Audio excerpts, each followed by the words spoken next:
Oh,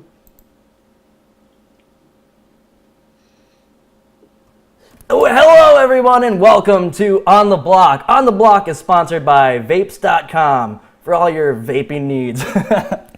That's our new commercial. I like it. You told me I have a vape. I could use it. Oh, exactly. She got it from Vapes.com. Yeah, exactly. Yeah. I did. Hell yeah. Everyone go check Vape out. them if you got them, folks. Yeah, and go if you don't got them, go to vapes.com and get them. Exactly. And use the coupon code CHUM to get 10% off. Awesome. All right, welcome everyone to On the Block. With us today, we have the most special of all the guests from King of the Nerds because she actually knows who we are, Amanda Liston. Woo! And I'm geeking out. Thank you. Take a bow. Take a bow. Oh my. Excellent. How you doing today? I am great.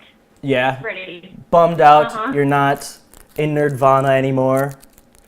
Yeah, but I mean, yeah, that was a hard pill to swallow. We called on the set we called Home Life Reality Prime, and Set Life was Reality. That's and so so when good. we got back, we're not supposed to talk to each other, but we did anyways. And we would always be joking about like how we missed reality, and that Reality Prime had all these drawbacks. Like, who's gonna bring me water? Because on set producers are just there to do everything for you. I actually have to get my own food now. Did you guys Yeah. really crack the whips on some of those producers? Like, man, this is the only time I'll ever get the chance to be like, get me my water. Like, Right? you gotta take the opportunity while you can. I'm sure if you asked them, they thought that we were super high maintenance. Absolutely. So Oh, I'm sure. it's Yeah. really hard to be thankful and everything. But I mean, it's a once in a lifetime opportunity just to have people bring you stuff all the time. So definitely took Absolutely. advantage. Absolutely. Yeah. Let's not get too far ahead of ourselves off the bat.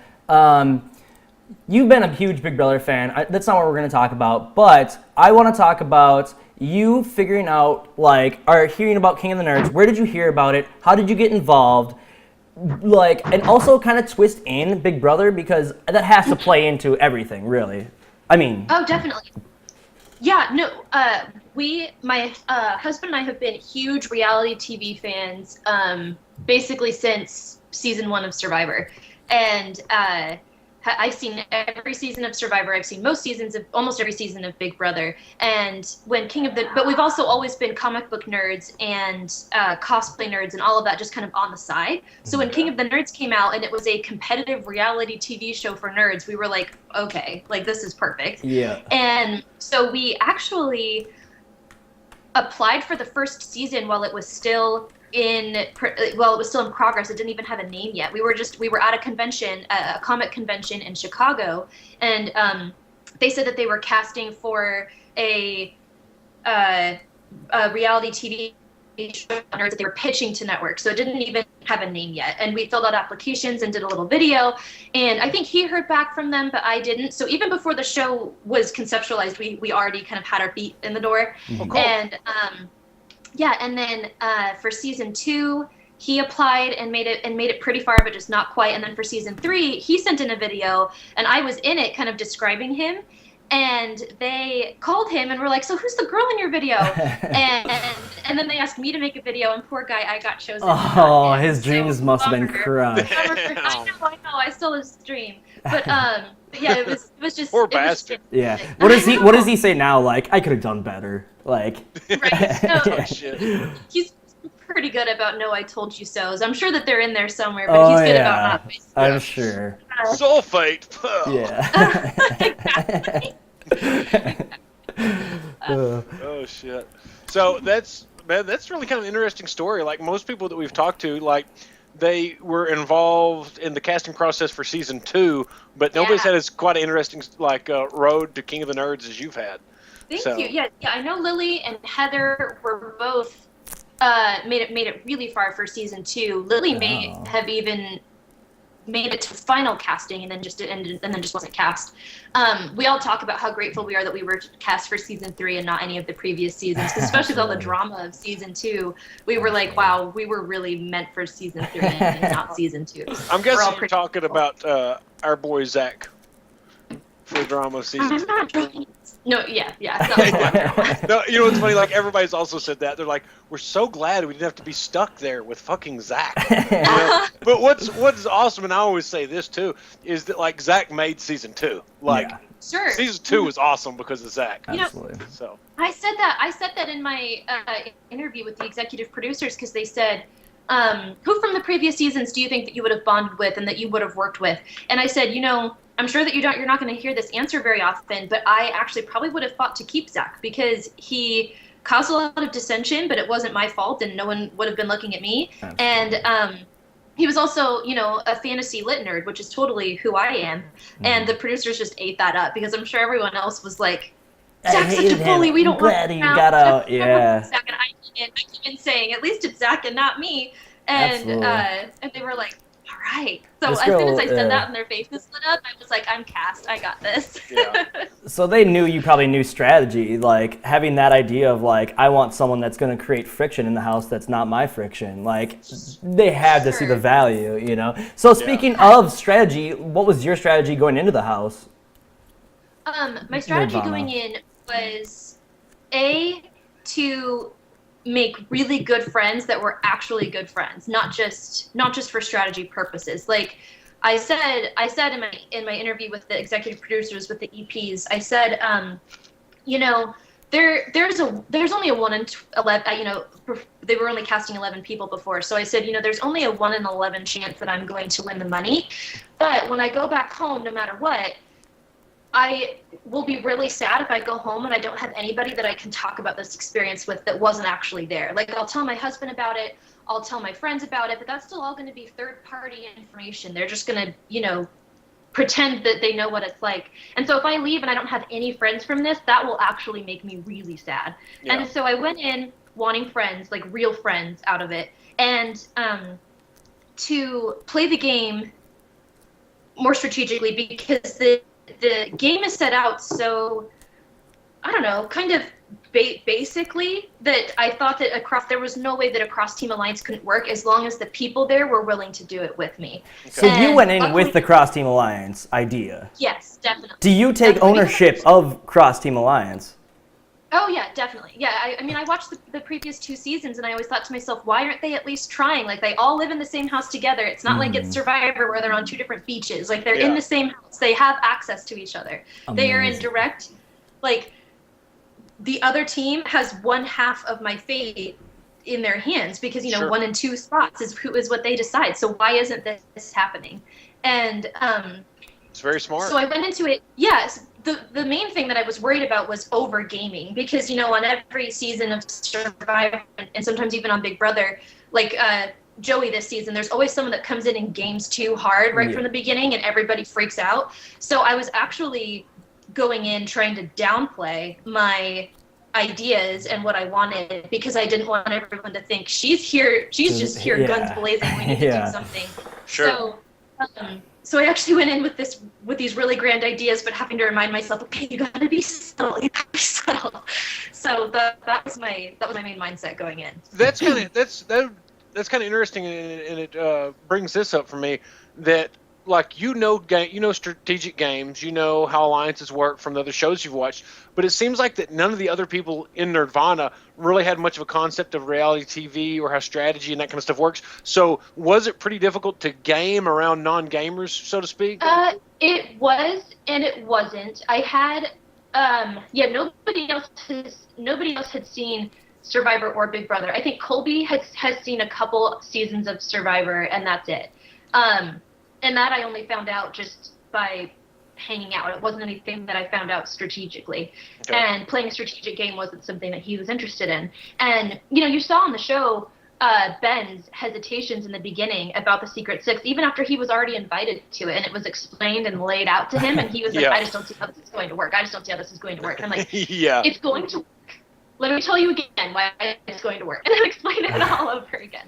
So some people had a lot of reservations. Heather was just totally for it from the beginning. I don't think that she necessarily went into it wanting to be strategic, but she went into it wanting to be competitive. Yeah. And so when I came to her with strategy, she was like, yes, and then jumped on it. And so creating the All Girls Alliance with her was step one, and then I kind of pulled a brigade sort of move, if you see my Big Brother lingo there, and then brought in the Jonathan and Ben, and that made the Secret Six Alliance for us. So, Excellent.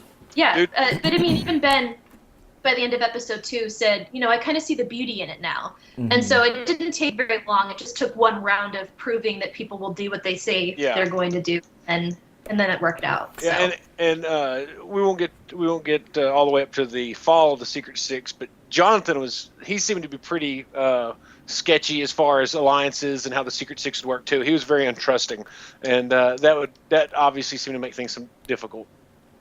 Yeah, he was trusting of the alliance, but to us, and then expressed his distrust in interviews and then with other people. So to me, I never thought that he was wavering.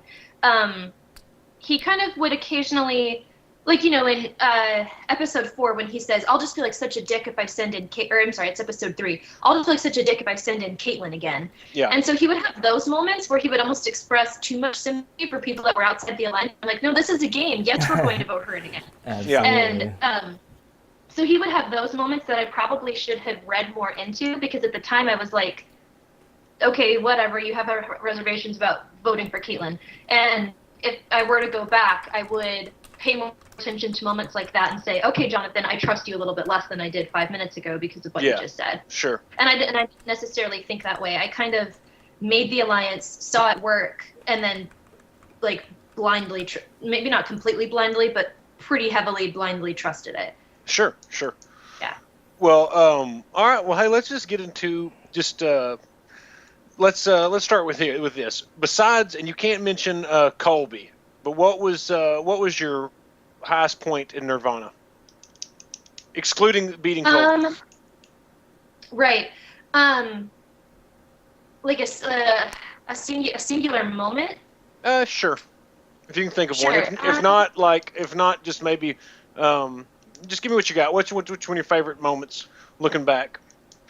I really, really loved writing our rap for the Nerd Anthem. Okay. Nerd War. I am still pretty biased, and I think that our song was better just because it was so clever.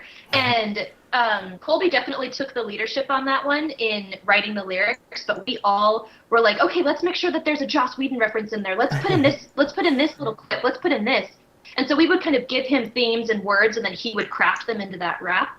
Yeah. And we just all had such fun. They represented all of us. I'm a huge Joss Whedon fan and a huge Star Wars fan, so I had that, not the nerds you're looking for line that was really fun. Yeah. And Heather got to rap about not caring about a girl's measurements. All she cares is on her ACT. Did she get a 36? And I thought that was, and she was so excited about that. She's like, I get to rap about a girl on TV. Like, it's so cool. That is cool. And so all of us just felt really represented, and that one was a tough one to lose, but writing it was I think me and Spencer have the same question, but speaking of that challenge in particular, I mean, what are your thoughts on Beck? Moby. Oh, and Moby. Oh, Moby, yeah. Yeah. They're the same white-ass dudes that play the same Right. music. God damn. If it was Beck, I would have taken his opinion way more seriously. For Moby. Yeah, absolutely. I don't know. I think it was just a dick move altogether. Like, nobody questions.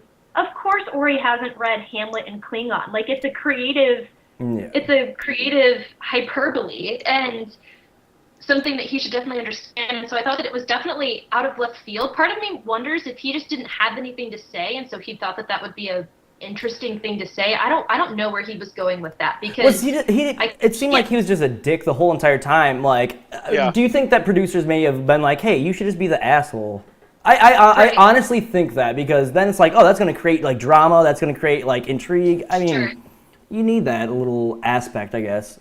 Sure. It's like, why is Moby so that's mean? Definitely possible. Yeah, and why? he was mean, and then he had criticisms of us that were completely off the wall. Like, well, have you actually read Hamlet in Klingon? No, I haven't. Neither have you. And and then so his criticisms of us were totally off the wall and didn't really have any credence. And then the criticisms he had of House Huluvu we're actually real. He was like, you guys didn't have any science or math references in your rap at all. It was all pop culture, and I really like science, and I consider science really nerdy, so I am really glad that Team Smash had those. And then he still didn't vote for us. So I was like, okay, whatever. I guess you... Do you blame Heather's outburst at all on that? I think mean, he'd be shallow enough to not give somebody his vote just because they made a point of contention with him? Yeah, that's totally possible. I mean, he probably... It's hard to know because he was so unpredictable. So I don't know if Heather's outburst made a difference or not. It definitely didn't make a difference because he still would have only been 1 out of 3. We had a unanimous no vote on that. One thing all the judges said was that they had trouble hearing your lyrics on that. But wouldn't that be like the music producer's fault that they had the music too loud? And so that's not even like fair to judge y'all on. I know, and it's a rap, and like whoever listens to even if it's a mainstream rap song, whoever listens to it the first time and can have all the lyrics memorized. That's I mean, unless you're some sort of savant, that's not possible. Yeah. So exactly. And they had the lyrics in front of them, and so I was kind of like, okay, can we move past that though and just actually look at the actual meat of the song? So I don't know. That's a cool high point. That even though y'all lost, just the forming of the rap song was good. What about your lowest point? Excluding Heather leaving, I'm assuming that might be what you say. Excluding Heather leaving, what was your lowest point in Nerdvana? Oh, definitely when right before Heather left, when we lost the Nerdy Party games. Oh man, like I'm not a very emotional person. I don't cry very much, and that is the only time I cried the entire game. I didn't even cry when I was eliminated, because losing that was just so hard, and it was really annoying for me because I kind of felt like I had the most I had the most to prove while I was there because I don't have a PhD. I haven't seen every episode of Star Trek. Like, I am really well versed in literature, but I'm also still kind of like a niche nerd. Like, I don't necessarily play a lot of video games or anything like that. And so I felt like I had a lot to prove. But and I did really, really well for my team in that nerd war. Like, when we were doing the round where Colby was, guessing based on our one-word clues, I knew every single thing that came up. I never had to say pass. Everybody guessed my clues when I did the Pick So Nerdy and the charades and stuff. Mm-hmm. And so it was really, I felt like I did really well that challenge. And then for us to still lose was so disheartening. And I was so tired of losing. It was the second one in a row. And I remember they didn't use any of these interviews. I don't know what that means. But if you like, I can search the web. My phone is going off. I was so worried. I was like, so I don't know worried. What that means either. Your face, McCrae, was pretty funny. I was like, oh my god, where am I screwing up now? Siri commented too, and then Siri had to get involved. They didn't use any of these interviews, but I just had such a personal crisis that episode because I realized that I had made an alliance with 5 other really, really strong competitors, which I did kind of unintentionally, but also sort of intentionally, because the other reason that we formed the Secret Six was kind of because we weren't necessarily super happy with the previous season's winners. Like, we were all kind of like, Kayla doesn't really represent me. Like, Kayla isn't really like me at all, and she's king of the nerds. And so we kind of formed the alliance on purpose, choosing people that we thought we would be proud to have as king of the nerds. And so I looked around after losing that Party Games challenge, and I looked around and I was like, how am I ever going to beat these people? I made an alliance with these really strong people on purpose, and now I've made the strategic bet, and now I have to lie in it. You're like, where's Thomas, our fucking brony? When you need him. I know. I should have created the Secret Six out of the people I eliminated, but oh well. Yeah.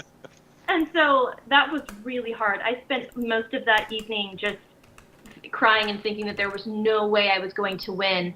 And then Heather ended up going in and losing, and then that kind of just, set this entire ball rolling, which ended with me eliminating Colby, which was really cool. Like, that was kind of the beginning of that low point kind of spurned on a bunch of really great stuff, so that's good, but that was definitely my lowest point.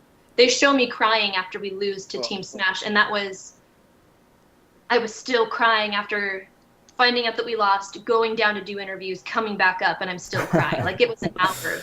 Wow. The interviews, when they went down, they brought you down to, like, do interviews. Would it be like interviews in the morning, interviews at night? or would it just be like as things develop, they're like, okay, well, we're gonna bring in someone new now?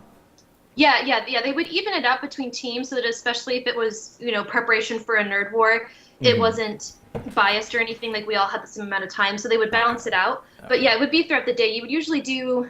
I mean, none of us really wore watches or anything, and there weren't any clocks, so it's hard to say how much time it was. But we would probably do interviews for like 20 to 30 minutes at a time, maybe like 3 to 4 times a day. Like once in the morning before we put on our clothes, and then maybe once or twice during the preparation for a nerd war, after the throne room, and then before the nerd off. So how much time is there between a nerd war and meeting the throne room to select competitors for the nerd off?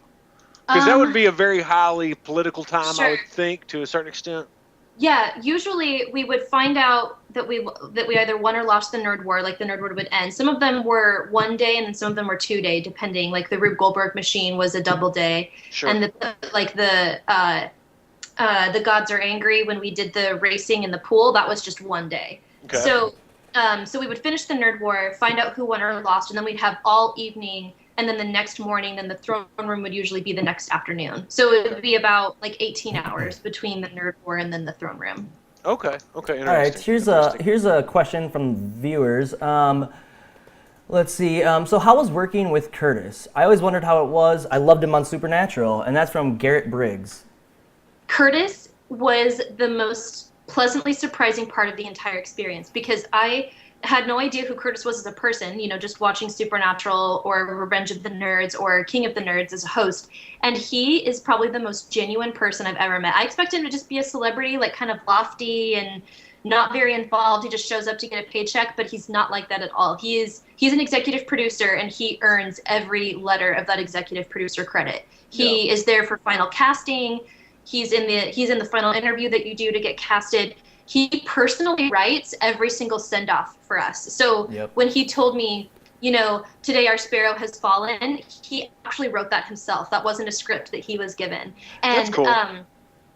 He's just a fantastic person. I just listened to a podcast actually, and he was talking about that, and I was really surprised to hear him say that he writes his own send-offs or whatever. And then another surprising thing about it was he said that they actually cut out a lot of it or whatever when he's saying it. However, I was like, wow, like that would be amazing to get a personal send-off from him. I think that would be so cool.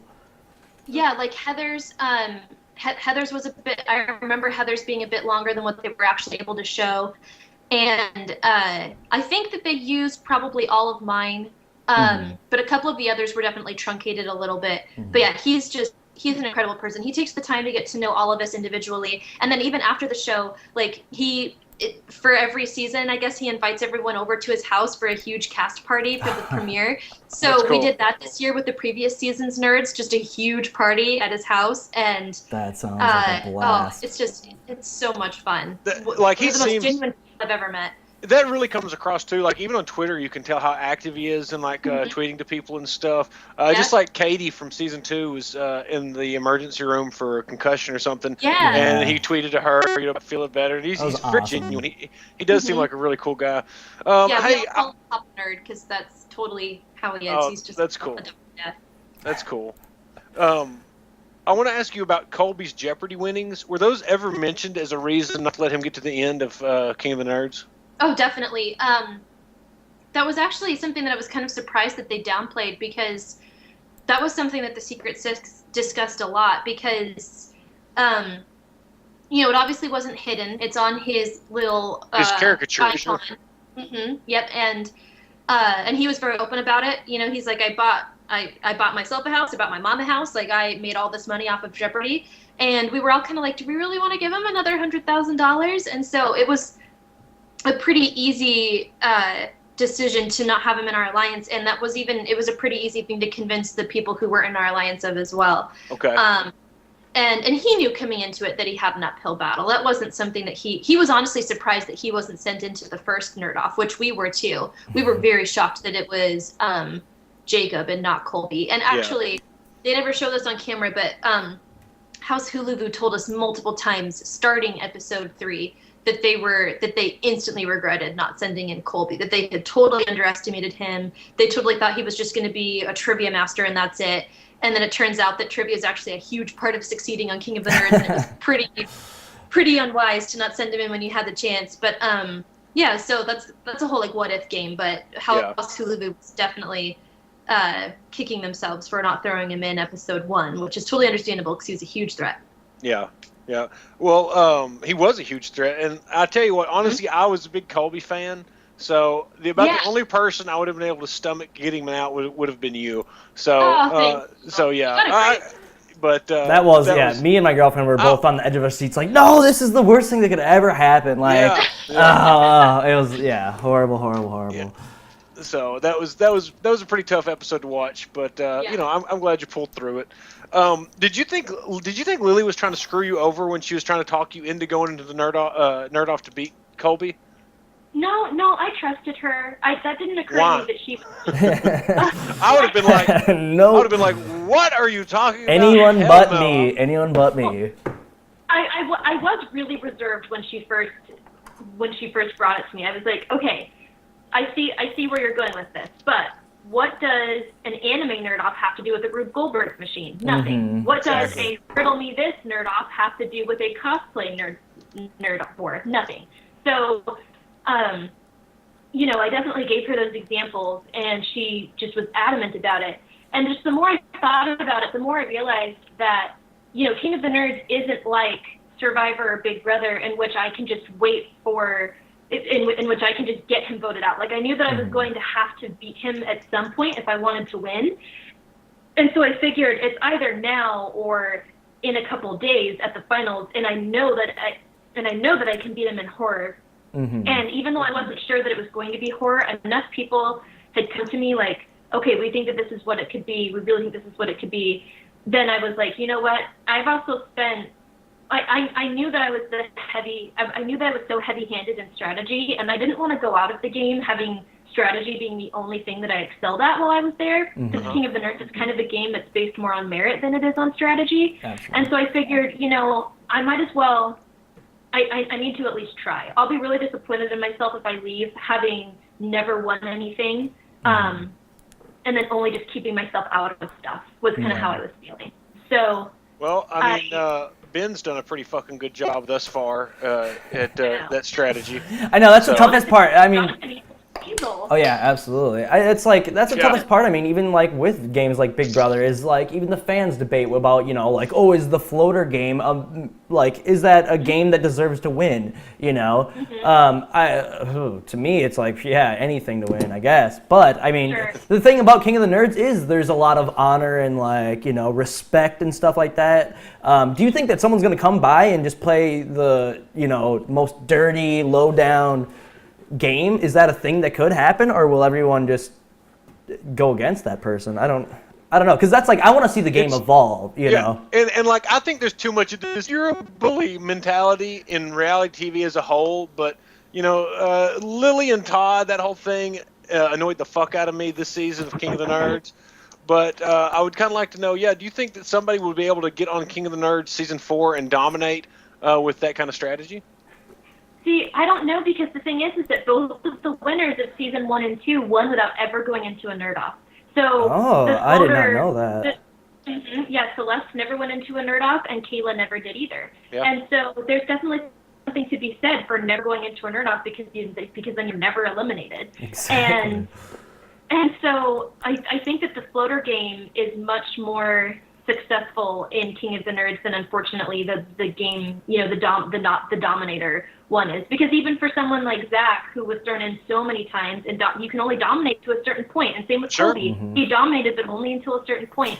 And so, and this is why I think your point of like there has to be incentive to go into the nerd off. Like, I think this is exactly why you're right. It has to be incentive, like, because then it's like you're winning money. Then it's like, let's go. I'm ready to go to every competition. Exactly. Like, I want to do it. Yeah. Exactly. See, I think that would add such a fun element to it, because if there's an incentive for winning, then, especially since the show is about showing off your strength, then if you're confident, you'll go in, because you say, I want that money. Whether it's $5,000 or a prize pack or immunity. a guarantee that you're not going into the nerd off next episode, whatever it is, it would be really fun to have the element of wanting to go in and show your strength. Sure. Rather than just dreading. Because even that was the closest, I'm probably the closest anyone's come to, because I think I'm the only person in the history of the game to vote themselves into a nerd off so far. This is my kitty, sorry. and so I'm the closest one that's ever come to anything like that. But how exciting would it be if that was what the nerd off could look like? If someone that's excited to come. Absolutely. And they could call it the immunization. Sorry. Yeah. Yeah. Yeah, and then you'd have the exciting element of strategy too, because do I start campaigning to the other team for them to vote me in, or do I try to because what if 3 members from my team all want to go into it? Then we're all campaigning to get ourselves thrown in or something like that. There's just the possibilities are endless, and so I think that would be really. I agree, the possibilities would be endless, and it would make a situation to where even if you hated somebody, you might not want to vote them into a nerd off, because then there's a chance they could win and have immunity. So you'd be shooting yourself in the foot by voting them in. It'd be better to kind of wait it out and develop when you actually want to stick that person in. So no, I think I think you're right. I mean, speaking of season, before I forget, this is off game right quick. What is your leg tattoo of? Oh yeah, it's from The Sparrow by Mary Doria Russell. It's my favorite sci-fi novel. Okay. And it says the sparrow still falls. It's a quote from the book, and then it's a falling sparrow. Okay, very cool. Tying back into what Curtis said. All right, right on. All right, McCrae, your question. I was gonna say, well, speaking of season 4, if season 4 was an all-stars season, who would you want to be on the cast, including you, from any of the 3 seasons? Sure. I think that Ivan would be a wonderful to see come back. He was so dynamic from season 1. Mm-hmm. I love Ivan. So I would love to see Ivan play again. Let's see. From season 1. I don't think she'd do it, but I would love to see Danielle play again, because she was so strong. She went into so many nerd offs, and she was dramatic, but not a bully. She was just high-strung all the time, and that makes for really, really good TV. Mm-hmm. And having been on reality TV now, I'm like, I don't know that I wanted to live with you, but I loved watching other people live with you. Absolutely. Yeah. And I would love to see Ivan and Danielle play again from season 1. I would even love to see Brandon. He was eliminated pretty early. I think he was eliminated episode 3. But I would love to see him come back. He was the guy who wore the bow ties all the time. From season 2, the standouts were definitely... Oh, and Mujige from season 1. Love to see her again, too. From season 2, I'd love to see Katie play again. Chris Jackson was my favorite from that. I love Chris Jackson, yeah. So great. And actually, Chris Jackson is the number 1 person I would want to play with. Full disclosure, if I ever get cast on an All-Star season and Chris Jackson is there, I'm making a final 2 pact with him right away. Excellent. I'd love to see that. Love to see that. No Zach, though? I mean, the way I see it is you've mentioned it multiple times where it's it would suck to live with drama. And sure, me and Spencer both live with drama. But at the same time, it's to me, it's as a viewer, it's I get to live the drama. I'm right here watching a battle go down. There's something got to be appealing about that. No, definitely. Yeah, I would never say no to living with any of them. So I would totally play with Zach. Zach would be a great person to watch. I just want to see Zach come back so bad. I just love Zach. Too. Yeah. I totally understand that. Yeah. From season 2, Xander would be a great person to see play again. I'm glad you mentioned Xander. Glad you mentioned Xander. I love Xander. Yeah. Yeah. So, yeah. And he's such a sweet person in real life too. He's great. Really great. Yeah, he's awesome. Let's see. Nicole from season 2, I think that she had that whole strategy going into it of not wanting people to know she's a chemist, which I never really understood because, yeah, great, you're a chemist, but there's also, physicists on here and NASA engineers, so it's not yeah. I don't know. I don't know why she went into it with that strategy thinking that she was hot shit because she was. Oh, because yeah, she was okay. a chemist. But But I would love to see her play again because I think that just got the best of her and everybody distrusted her from the beginning, which they should have because that was a really strange strategy. Yeah. But otherwise, I think she would be a great person to watch play again. Did you, when you went into the casting, like, did you have, like, I'm guessing you must have just been like, I am, like, a book nerd, like, love books, everything. Yeah. That's what your thing was? Because, like, I kind of, like, I put myself in the position of, like, what would I say? What would be my defining thing? And I'm guessing that a lot of people are like, well, I would be the general nerd, where I know a little bit about everything. And it's like, you can't go in there and be the general nerd, you know? Like, they're looking for specifics. Exactly, yeah. I have my book blog to show that I take my love of books really seriously. I have my book tattoo to show that I take my love of my favorite book very seriously. And then kind of my cosplay portfolio, too, was a lot of what I showed them. Okay. And then, like, knowing that, like, okay, I mean, like, being the novel nerd is fantastic. But again, like, did you feel intimidation? Did you feel like, oh my God, like if I went in there, I'd be like, I feel like the smallest person in the room because everyone is just like a giant of knowledge or whatever, you know, like how did that affect your mentality in the game? Oh, it totally did. I felt like I had something to prove the entire time. And Absolutely. And that's definitely why I voted myself in episode 6. Was because I wanted to prove that I deserved to be there. I can appreciate that. And that was totally, I want to make sure that everybody knows that was totally self-inflicted too. Nobody there ever did anything to make me feel like I was incompetent or like I was not smart enough or oh no, of course.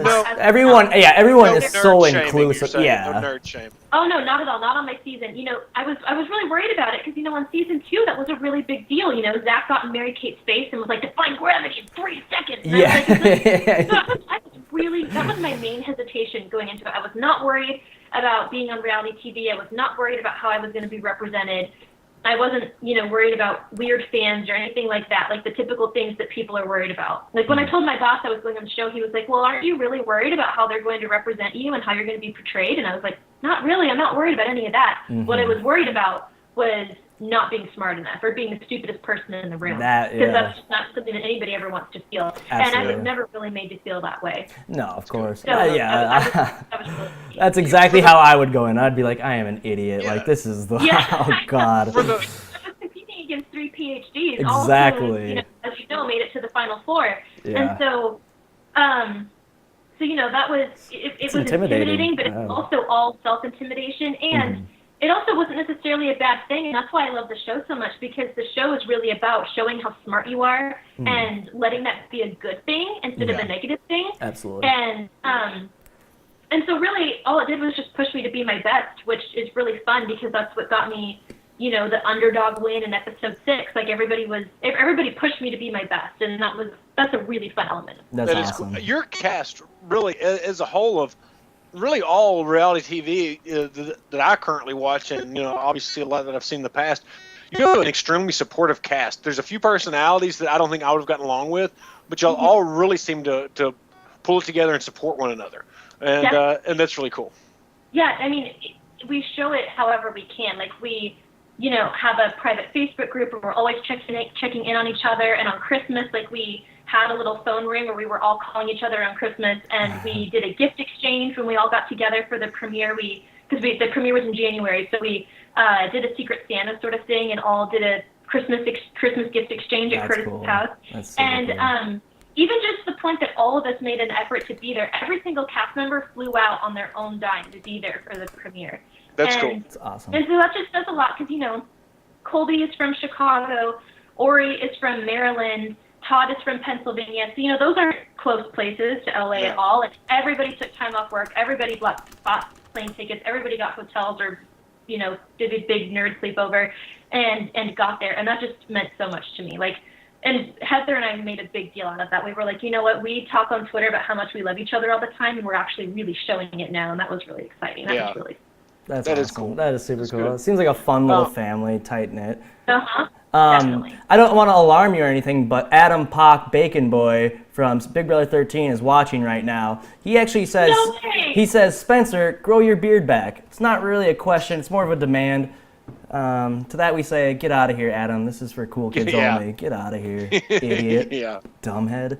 All right, sorry, sorry, guys. So funny. Yeah, I thought you'd like that. You're legit Oh no, fan. yeah. Yeah. Now I'm dancing even more. So, hey, I want to get back on the show right quick as far as stuff that the audience has seen.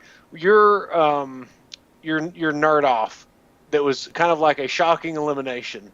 Like I knew that there was gonna have to be a lot of people getting eliminated. I texted McCrae and I was like, "There's only like 2 episodes left. They've got to start dropping some nerds."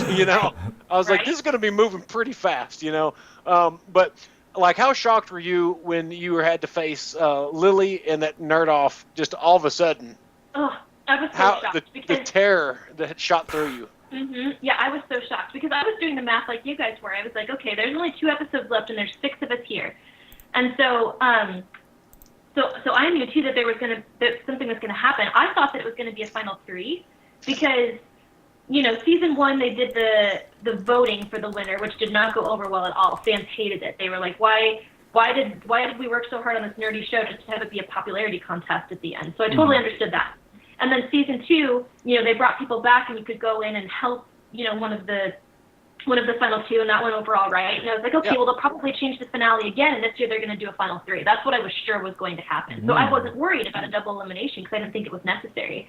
And the part that's so annoying about how I was eliminated is that I was not only not the first person eliminated from that nerd war, Lily was, but I was also like the 3rd or 4th person to be slimed, period. So I was like, I mean, yes, I was eliminated second, but I definitely didn't feel as though I performed poorest in that nerd war, and Sure. I was still the one that was sent into the nerd off, and then still the one that was sent home, and it just so many little things were so annoying because like even the constellation category that I was blasted on, I said Orion's Belt instead of just Orion. Orion is a constellation, but apparently Orion's Belt isn't. And I was so upset because the producer had just come up and said, okay, you guys have to be specific in your answers. You have to be specific. If you're not specific, we're not going to count it. So I was like, okay, I can't just say Orion. I have to say Orion. And then they laughed at me, and I was like, are you kidding? Are you kidding? So anyway, just so many things were so frustrating about it.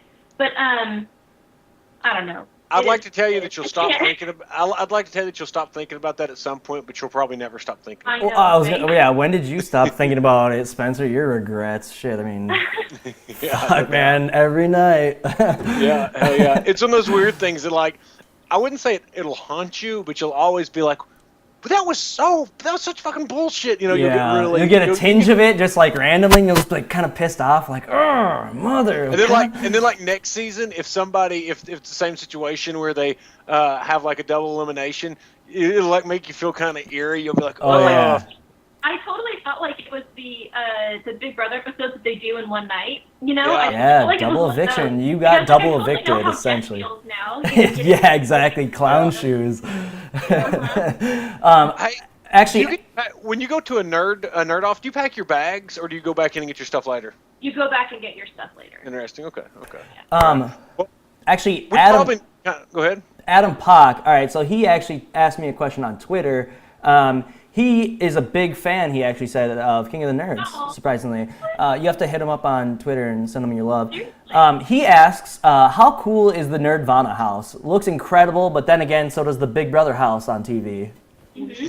Oh no, it was great. It was so much fun. I was actually really happy. This season they've had video game consoles, and they didn't have any this season except for like some little PCs that were set up in a circle. And I was actually kind of grateful for that because then it wasn't just people being quiet and gaming all the time. So that was really the only thing that was missing this season, but I was grateful for it. Was there wasn't a console, but tons of board games. Just super comfortable couches. It was just like, they call it Nerdvana, and it really is. It was like heaven for nerds. There were, shirts everywhere, like clothing everywhere that we could choose from if we wanted to wear something that they provided. The puzzles, which sounds silly, were really fun to do all together. Oh, and, yeah. and then the bunks were comfy and that was really fun too, to have our own like little spaces that also had tons of they just went all out, like even the rugs and stuff were those Wampa rugs from from Star Wars, and the Oh, cool. Oh yeah, that's super. and there were like the slippers that they gave us were like there were Doctor Who slippers, which I actually brought home with me from Nirvana. I stole them. Steel, yeah. And My Little Pony slippers and stuff like that. It was just so much fun. The decor was like walking into the house and all of us expressing like, oh my gosh, like that was not staged at all. We were all really excited. Oh yeah, I'm sure. It'd be Nerdvana like fucking going seems. into- Nerdvana seems so cool. It looks like one of the coolest places. It's now like the place that I want to see myself there. You know, I'm sure you see the Big Brother house and you're like, oh man, I would love to be there. But now we both have like the separate like, oh, I wish I lived your life a little bit. You know, and I bet the King of the Nerds beds were a lot more comfortable than the Big Brother ones. Sleeping in them. My bed was pretty comfy. Yeah. Let's see. We've got. I mean, this question. Like, are we thinking wrapping it up here? It's about time. Is that? I mean, I don't know. Where we at? What are you? We got another, Oh, what was that, Spencer? Your do microphone. we have another viewer question? I think this is like a good question. I think to like kind of wrap it up. Okay. It's so what are you working on in the near future? Any collabs with any other nerds? Just like what's next? Yeah, Heather and Lily and I put together a YouTube channel that we are going to soon be updating. I think I think I'm going to be doing book reviews on it. Awesome. I'm not entirely sure what they're going to be doing on it, but yeah, just uploading it with general nerdy content. Do you have that website on you, or is it? Oh yeah, you guys, the YouTube channel that they created is X-alt, like you're pressing X and Alt. Okay. We're really proud of it. We're pretty lazy. Sweet. And so that's the YouTube channel we created. I'm still at my blog doing reviews and then also giveaways every Friday for the episodes, and that's at appraisingpages.com. Okay. And we're also it's in the works currently, so don't hold me to any of it, but we're also all working on content for Denver Comic-Con in May. Ooh, so we're all putting together, we're hopefully going to do a reunion cast panel, and then also we might be heading up some other ones. I might be heading up an author panel. Heather might be heading up some panels of her own. So we're still putting all of that together. But oh my God, who's going to be the host of these panels? Because if you do not have anyone, I would love to throw me and Spencer's hat into the ring because I want to do that. I want to host. That would be a blast. Okay, I'll have to bring that up. Please do. Oh my God, you're the only person who knows who we are, so you're the only person that can be our champion. Yeah, it'll literally be hard for you to convince anybody else to be like, oh, we don't know these fucking doors. Right, but we're nerds. We're total nerds, and we love the show. Yeah. I think that'd be so amazing. That would be cool. You got a lot going on. That sounds really cool. Awesome. When you get your YouTube channel, and y'all start putting out stuff, when you share it on Twitter, I'll be sure to retweet it and that kind of stuff. Try to spread the word. Yeah. Yeah, and if you want, if you're reading any books, have me on. I'll help you. I'll do a little like guest spot. I'd love to. I'm a book reader. Yeah, I'll do it. Yeah, I don't know. I'd love to. Oh yeah. Yeah. Oh, Axonite, your timing is terrible. Sorry, we were about to wrap it up. Oh, jeez. Well, I mean, thank you so much. Plug your website one more time. Your book review. Oh yeah, my blog is at appraisingpages.com. I have giveaways, reviews, interactive stuff. All of that is all there. And then you can find me on Twitter at Amanda AMANDUHDUH, and then the YouTube channel that we created with some of the other contestants from my season is X-alt. Everyone go follow, subscribe, bookmark, do everything you can. Show your love, show your support, show the On the Block army is there. Even though I don't know if we are, but just go show some support, go show some love because she's given us so much entertainment. Amanda has just provided. Yeah, exactly. You give us laughs and loves and smiles, and that's what's really changing the world, in my opinion. I don't know. I'm serious about that. Entertainment is, I don't know, it's a tough thing, and you guys, your whole cast, gave so much love. So. Everyone go show your love back and go support Amanda. Spencer, I think that's it. I think we're going to wrap it up. I think that was super solid. Spencer, what do you have to plug? I don't have anything to plug other than go follow me at Spencer B. Clausen. And tune in next week when we have about, No, tomorrow. If you're watching this pre-recorded, then it's not tomorrow, but go look on our Wednesday, YouTube channel the to watch it. 11th, March. But Wednesday, March 11th, we have Rachel from King of the Nerds 3. And then next week, we're going to be knocking out 4 nerds. So Amanda, do you have be any looking for that. questions for Rachel that you want us to ask? Oh, that's a great question. Oh, what I want to know is, I am very upset that my fake Geek Girls Alliance is kind of what we named ourselves. Yeah. Didn't convince the rest of House Hulu to throw in Jonathan instead of Heather, episode 5. I'd like to get a good answer for that. Oh, okay. all right. That's actually, I did not expect something awesome like that. That's perfect. Yeah, That's gonna be a good one. All right. Well, I mean, I've got nothing to pitch. Everyone, go check me out on twitch.tv/chumlord. I'll be doing that at about 10:30 tonight every single day. Blah blah blah. Let's plug that vape with the. Oh yeah, everyone go if you are a smoker, you're trying to quit, vaping's the perfect way to do it. Go to vapes.com, use the hashtag or use the word chum. You'll get 10% off. Go do it. You're gonna save your health and you're gonna get to see your grandkids, all because of me. Hey! All right, that's enough from me. All right, hey, thanks for watching, Adam. Retweet the link for us. Yeah, and thank you for coming out, Amanda. Thank you so much. Thanks, Amanda. All right, see you guys later. Bye bye. God bless. Have fun. Much love and much respect. I don't know. All right.